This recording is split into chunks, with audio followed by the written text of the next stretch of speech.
Kakasweldo mo pa lang, ubos na agad. Naubos mo na agad sa mga online purchases mo, food trip, coffee to go, at iba pang deserve ko to na gastos. Gusto mong makapagtipid at makapag-ipon, pero ayan na naman. May bagong iPhone, yung iPhone 17. Baka mapagastos na naman tayo. At kapag napag-uusapan ang investment o insurance, laging ang sagot mo ay, next time na lang. Bata pa naman ako eh. Naiintindihan ko, nakaka-relate ako kasi dumaan din ako dyan. Normal naman siguro na dadaanan natin yan, lalo na nga tayong mga young adults. Pero ito ang problema. Kung hindi mo babantayan at babaguhin yan, baka magka-problema ka sa future mo financially. Kaya sa video na to, I would like to share with you my top 5 financial mistakes to avoid in your 20s based on my own experience and realizations.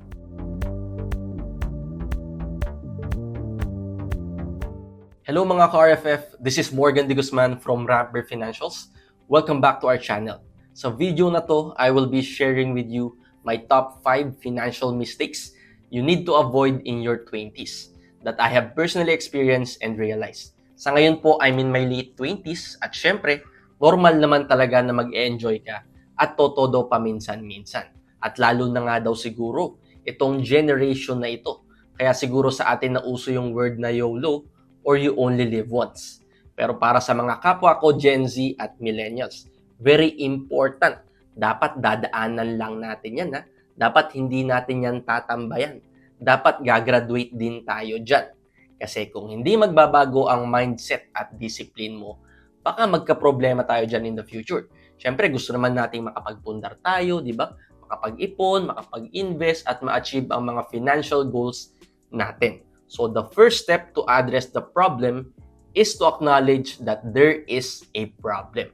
Para sa akin, ito yung top 5 financial mistakes na dapat mong iwasan kapag nasa 20s ka pa lang or kapag isa kang young adult. Number 1, YOLO mindset. Pangalawa, ignoring financial education. Pangatlo, not building emergency fund. Pang-apat, underestimating insurance needs. At pang-lima, waiting for the right time. Ngayon na nalatag na natin itong mga to, let's dive into it at mas maganda, isa-isahin natin ito. Kung mararamdaman mong guilty ka sa isa o dalawa dito, okay lang yan. Hindi pa naman huli ang lahat. The fact na pinapanood mo to, that means you want to do better. And that's exactly the kind of mindset na makakatulong sa'yo in the long run. Unahin natin, number 1, YOLO mindset. YOLO, yan ang palagi nating sigaw, di ba?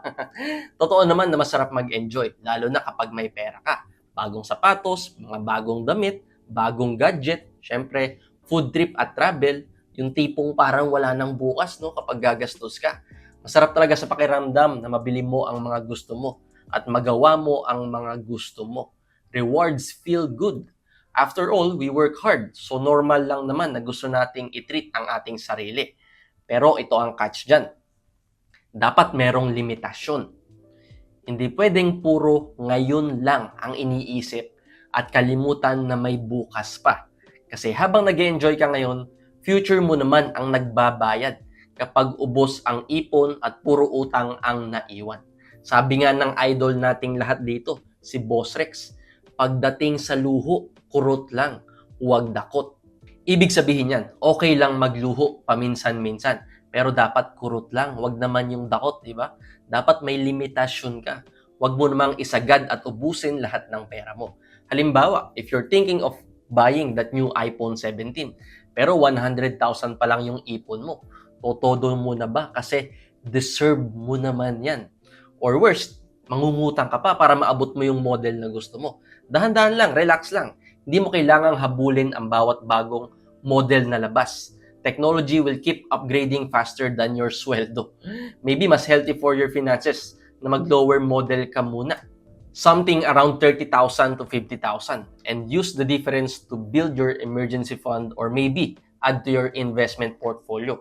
Isa pang principle na solid guideline. If you can't buy it twice, you cannot afford it.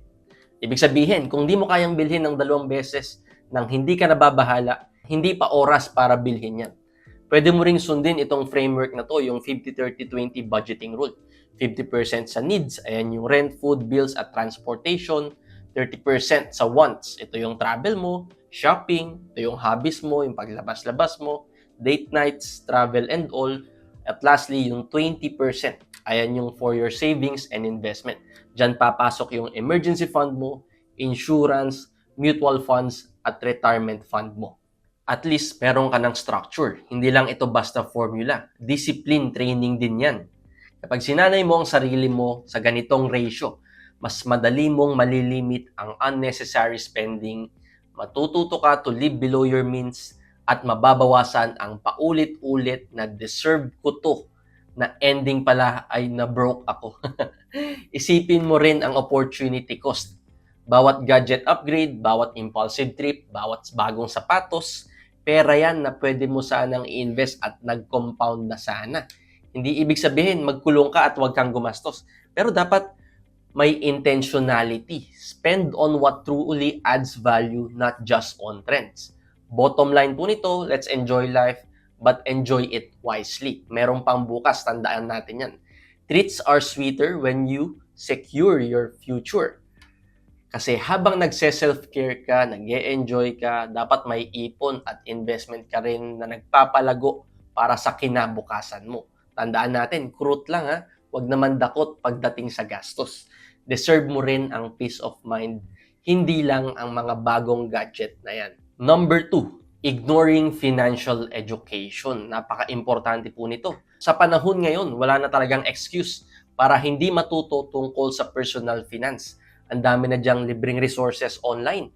Andyan ng YouTube, podcast, TikTok, webinars, even e-books. Pero ang problema, marami pa rin sa atin ang hindi nagbibigay ng importansya sa bagay na to. Sa totoo lang, ito ang isa sa mga main reasons kung bakit ang daming nai-scam dito sa Pilipinas, nababaon sa utang, hindi nakakaipon dahil yan sa lack of financial literacy. Isipin mo na lang, kung magpapatayo ka ng bahay, hindi ka basta-basta gagawa ng wala kang plano o blueprint, di ba? Kung wala kang plano, baka mahina ang pundasyon o masobrahan ka sa gastos. Ganun din po sa pera kung wala kang financial education. Para kang nagtatayo ng buhay na walang direksyon.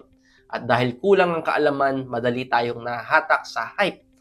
Maraming nahuhulog sa next shiny, trending thing nang hindi naiintindihan ang pinapasok nila. Nakita lang sa social media yung crypto na guaranteed 10 times daw. Mga meme stocks na to the moon. Bagong app na may instant returns. Mga viral na investment sa TikTok. Dahil nakikita mong kumikita ang iba, parang naiiwan ka. Kaya gusto mong pumasok din agad-agad without even understanding the risk. Ito yung tinatawag na FOMO or fear of missing out. Ang dami nating terminologies no, sa generation na to. Kanina YOLO, ngayon meron ding FOMO. So, ang ibig sabihin po nito, kadalasan sa mundo ng investment, kapag mataas ang hype, mataas din ang presyo. Kaya mas malaki ang chance na ikaw ang maiipit kapag bumagsak ang market. Tandaan natin, high returns almost always come with high risk. Kung hindi mo naiintindihan ang product, terms at ang mga panganib, ikaw ang matatalo sa huli. Hindi lamang ito tungkol sa scam ha, kahit legit investment tulad ng stocks, funds o real estate, pwedeng maging delikado kung hindi mo alam ang ginagawa mo. Maraming nag-i-invest sa high return funds pero hindi nila naiintindihan kung ano yung mga underlying assets, fees o kung bagay ba talaga yan sa risk appetite nila. Anong resulta kapag mismatch? Siyempre, panic selling, wrong timing, at posibleng malaking pagkalugi kasi hindi mo nga naiintindihan yung pinasok mo. Kaya habang bata pa tayo, simulan na natin kahit basics lang. Yung budgeting, saving, investing at insurance. Ito yung mga pundasyon para hindi ka basta-basta nadadala sa mga hype. Magandang habit din ang maglaan ka ng oras para mag-aral. Kahit isang article lang yan sa isang araw, magbasa ka. One financial video a week or one webinar a month. Pero kung gusto mo talaga ng mas solid, syempre, magandang mag-enroll ka sa mga free online courses. Pwede ka rin sumali sa mga community forums o pwede kang magtanong sa isang licensed financial advisor. Tandaan po natin, the more you know, the smarter your money decisions will be. financial education doesn't just protect you from scams. It also helps you identify real opportunities, manage risk, and grow your wealth with confidence. Kaya wag nating baliwalain ang financial education. Tandaan, the best investment you can ever make is in yourself. Ang susunod ay isa sa pinakamalaking financial mistake, hindi lamang ng mga 20s, kundi halos lahat ng edad na yan. They are not building an emergency fund. Malungkot po na katotohanan dito sa Pilipinas. Most of us are one illness away from a financial wipeout. At madalas, hindi lang wipeout, nababaon pa sa utang. Isang hospital confinement lang, pwedeng magpautang sa'yo ng ilang taon yan. Lalo na kung wala kang HMO o health insurance. Kaya sobrang importante, may bubunutin ka talaga kung may emergency. Dapat meron kang safety net. Prepare for the rainy days, sabi nga nila, di ba? Hindi ito nice to have kung hindi need to have. Kung ayaw mong maging isang aberya lang ang bumura lahat ng pinag-ipunan mo ng ilang taon. Para sa ating mga Gen Z at Millennials, isipin mo, kapag nasira ang cellphone mo o laptop, mga bagay na essential na yan sa buhay natin ngayon, di ba? Hindi tayo mabubuhay kung wala yung mga yan. Pero ang tanong, pag nasira ba yan, makakabili ba tayo agad ng kapalit? Di ba? Sa panahon ngayon, parang basic utility na yan, yung mga gadgets.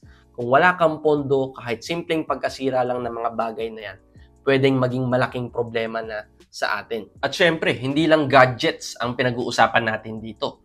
What about other bigger life uncertainties, kagaya ng pagkakaroon ng sakit, bigla kang mako-confine o worse, kailangan maoperahan, di ba? Biglang mawalan ng trabaho o mawalan ng client kung isa kang freelancer. Maaksidente at kailangan ng repair o maybe hospital bills. Nandyan yung mga natural calamities tulad ng baha, lindol o sunog. Kung wala kang emergency fund, wala kang bala. At ang mas ironic pa, kadalasan, yung mga walang emergency fund, sila pa yung madalas magkaroon ng emergency. Yung may mga emergency fund naman, sila yung bihirang magamit ito. Pero sila rin yung mas panatag kasi alam nilang handa sila. Ang buhay nga naman, no, 'di ba? Iba talaga yung ikot ng mundo. Kung ngayon wala ka pang emergency fund, start small muna. Targetin mo kahit 10,000 lang para mayroon kang quick buffer. Pag naabot mo 'yon, ituloy mo hanggang 1 month worth of income, then 2 hanggang makompleto mo na ang target mo. Kapag medyo malaki na, you can allocate some portion of it sa high interest savings account, digital bank o money market fund para tumataas ang value kahit papaano at madali pa rin ma-access kung kailangan. Pero yung substantial amount or yung comfortable amount na gusto mo para sa'yo, dapat nasa regular bank account yan para madaling makuha anytime you need it. Magkano ba dapat ang laman ng emergency fund? Ang rule of thumb po natin dyan, 3 to 6 months worth of your income. Pero kung gusto mo ng mas comfortable ka or kung may family ka na, 6 to 12 months worth of your monthly expenses. Hindi naman natin kailangan biglain, pwede po natin yung gawin pa konti-konti. Tandaan, kung wala kang emergency fund, kahit maliit na aberya, pwedeng maging malaking financial crisis para sa'yo. Kahit simpleng medical check-up yan o pagkasira ng sasakyan. Kapag utang ang sagot mo, future income mo ang mawawala. Pero kung may nakareserba ka, hindi lang pera ang naliligtas mo, pati peace of mind mo ay ang isa pang importante. Kaya habang maaga pa at bata pa tayo, unahin na natin ang paghahanda sa mga posibleng problema. Mag-ipon ka na ngayon para bukas, kahit anong bagyo, meron kang masisilungan. Next mistake is underestimating insurance needs. Marami sa ating mga young adults na ang thinking ay, bata pa naman ako, healthy pa naman ako, hindi ko pa siguro kailangan ng insurance. Pero ang totoo, insurance is not for the old. It is for the young. Para sa atin po yung mga young adults. Kasi sa totoo lang, kadalasan, yung mga matatanda hindi na nakakakuha o natatanggap ng mga insurance companies. Pero tayong mga bata, mas madali tayong makakuha at mas mura pa. Isipin mo na lang, kapag bumili ka ng payong, hindi ka naman bibili kapag umuulan na, di ba? Binibili mo siya habang maaraw pa para handa ka kapag bumuhos na ang ulan. Ganun din dapat sa insurance. You get it while you are young and healthy para mas mura ka, mas madali at mas mako-cover ka. Tulad nga ng sabi ko kanina, dito sa Pilipinas, most of us are one illness away from a financial wipeout. Kaya maganda na meron tayong emergency fund. Pero paano kapag kulang yan? Paano pag hindi sapat? Diyan papasok ang insurance. It's your next layer of protection. Dapat meron niyang levels of defense sa finances natin. Hindi yung puro invest lang. Yes, we have to build wealth and buy assets, but we also have to protect them. And most importantly, we have to protect our life, your health, and your family. Yung pinaka-precious sa buhay natin. Kasama na dito ang healthcare at HMO coverage. Kahit may life insurance ka na, kung wala ka namang health coverage, isang malubhang sakit o aksidente lang, pwedeng maubos lahat ng ipon mo. Kaya sa totoo lang, sobrang mahal pong magpagamot dito sa Pilipinas. Isang simpleng confinement lang sa isang private hospital, pwedeng umabot na agad yan ng 50,000 to 100,000, di ba? Sa loob ng isang linggo, possibly. O depende pa yan sa hospital. Depende pa yan kung anong procedure yung kailangan gawin. Kung kailangan ng surgery, long-term treatment, o yung mga malalang sakit, pwedeng umabot yan ng daan-daang libo or worst, millions. Ang HMO po ang unang depensa mo para hindi ka mabigla sa hospital bills. Hindi sapat ang PhilHealth lang kasi financial assistance lang naman yan. Ito ang sasalo sa iyo sa malaking bahagi ng gastos para hindi mo kailangan maglabas ng cash o umutang sa oras ng emergency. Hindi po ito luxury, necessity ito. Kailangan natin yan. Habang bata pa tayo at healthy pa, mura pa, madaling kumuha ng plan na pwedeng mag-swak sa budget mo. Napakarami pong options in the market. Isipin mo, kahit may emergency fund ka na, kung isang linggo ka lang ma-confine at kailangan ng test ng mga gamot at syempre yung professional fee ng doktor, isang swipe lang yan sa hospital billing. Pwedeng maubos ang ilang taon na inipon mo. Kaya kung ayaw mong mabura ang pinagpaguran mo, huwag mong ipagpaliban ang pagkakaroon ng HMO o isang healthcare plan. Habang bata ka pa, you have to strongly consider getting an insurance policy. Hindi naman kailangan agad ng malaking coverage. Pwedeng magsimula ka muna sa maliit, basta meron. Ang importante lang, meron tayong protection habang pinapalago mo yung ipon at investments mo. Tandaan po natin, insurance is not an expense. It's protection and peace of mind. Do not buy it for what it is, but buy it for what it does. Ito na ang pinakahuli and I think pinaka-crucial mistake na kadalasang ginagawa nating mga young adults. It's waiting for the right time. Yes, it's true that we are young and we feel like we have all the time in the world. Hindi naman natin kailangan magmadali. Ito nga yung classic line, di ba? Next time na, bata pa naman ako. Saka na lang ako mag-iipon at mag-i-invest kapag malaki na yung sweldo ko. Enjoyin ko na muna. Kadalasan, ayun yung sinasabi natin, di ba? Yung iba naman, ready na sanang mag-invest. Pero hindi nila alam kung kailan magsisimula. Nag-o-overthink, nag-aabang, perfect market timing. Ang ending, urong-sulong, analysis paralysis. Pero ito ang totoo, walang perfect timing talaga eh. Hindi mo makokontrol ang market, ang economy, o ang buhay. The earlier you start, the bigger the payoff for your investment dahil sa power of compounding. Isipin mo na lang to, kung mag-i-invest ka ng 5,000 pesos per month at kumikita ka ng average 8% per year, for example. So after 20 years ng pag-i-invest mo, you could accumulate as much as 3 million pesos according to projections. Pero kung hihintayin mo ng 10 years bago ka magsimula, inintay mo talaga yung perfect timing. Nag-invest ka pa rin ng parehong amount. So that leaves you 10 years na lang din ng time horizon. Ang projection po nito, halos kalahati na lang. Around 900,000 to 1 million pesos na lamang. Hindi ibig sabihin niya na mas magaling yung nauna. Hindi po yun doon. Kundi dahil mas maaga lang siyang nagsimula. Kasi sa investment, time is the magic ingredient talaga. Kung iintayin mo yung tamang oras, baka umabot ka pa ng 30s, 40s, o worst case, malapit ka na mag-retire, doon ka palang magsisimula. Sayang lahat ng taon na sana nag-compound yung investment mo.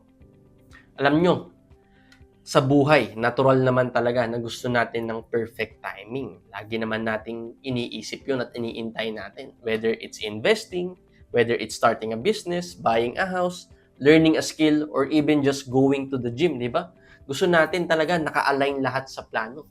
Sa tamang timing, sa tamang opportunity. Pero kadalasan, kakaantay natin. Mas maraming nasasayang na oras at opportunities. Kaya po sa akin, talagang tumatak yung slogan ng Nike na just do it. Talagang pag may gusto po akong gawin, nag-iisip ako, I'm doubting myself, I'm trying to converse with myself, pero iisip ko na lang, gawin mo na lang. Di ba? Just do it, sabi nga ni Nike. Minsan talaga, yan lang dapat ang diskarte para sa akin eh. Gawin mo na lang. It's good to follow your intuition sometimes.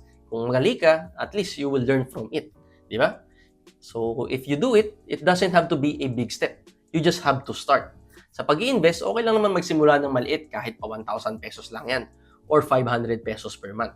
The habit of starting is more powerful than the amount itself. Kapag nasimulan mo na yan, ang tendency ay magtuloy-tuloy ka na. Yung unang hakbang lang talaga ang pinakamahirap kadalasan naman eh. Pero kapag nandun ka na, automatic, lalakas na yung loob mo. The market will always go up and down. Yung sweldo mo pwedeng magbago. Ang buhay natin palaging may surprises. Hindi naman natin mape-predict kung ano yung mga pwedeng mangyari. Pero ang hindi mo na mababawi ay ang mga oras na lumipas. Kaya tandaan po natin, there is no perfect timing. There is only now. So ayan mga ka-RFF, we have covered the top 5 financial mistakes to avoid in your 20s. Pero maganda, let's do a quick recap. Number 1, YOLO mindset. Okay lang mag-enjoy pero dapat may limitasyon. Number 2 is ignoring financial education. The best investment is in yourself. Number 3, not building an emergency fund. We always have to prepare for the rainy days. Number 4, underestimating insurance need. Protect what matters most. And number 5, waiting for the right time. Remember, wala pong perfect timing. The best time to start is now. Pero normal lang naman na nagkakamali tayo, di ba? Lalo na sa ating mga bata pa lamang, sa mga nagsisimula pa lamang. Pero ang importante, dapat natututo tayo at ina-apply agad natin yung mga natututunan natin. Tandaan, small consistent steps today can lead to big results tomorrow. Kung nagustuhan mo itong video na to, don't forget to like, share, and subscribe para updated ka sa susunod pa nating mga financial tips. At kung may friends ka or relatives na maaaring kailangang makarinig nito, i-share mo rin sa kanya. Pero ikaw ba, ano ang personal experience mo na financial mistake? I-share mo naman sa comment section natin para makita rin ng ating mga ka-RFF. Once again, this is Morgan De Guzman. Thank you for watching the video. Kita-kits ulit tayo sa susunod naming mga video. Have a great day mga ka-RFF!